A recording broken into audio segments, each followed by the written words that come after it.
Vites. Vites. Kaç hızla gitmek istiyorsa bak burası ileri gider. 1, 2, 3, 4 kademe. Daha hızlı gider. Anladın mı? Bak gol basıyor. Hızlı gidiyor. Sonra geri gitmek istiyor. Buraya alıyor. Geri geliyor. Buraya basıyor.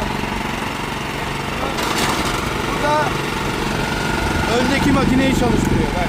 Geç şuraya.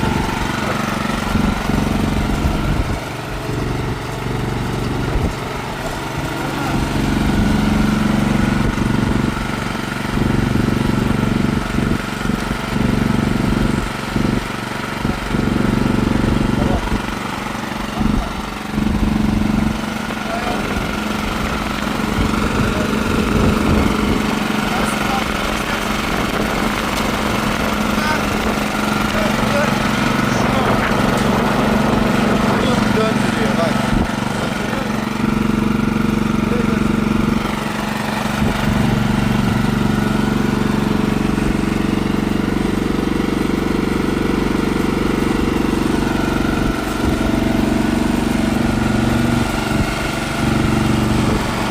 Lambayı yakıyor.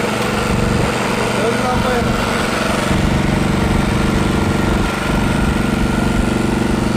Burası stop. Basit buna.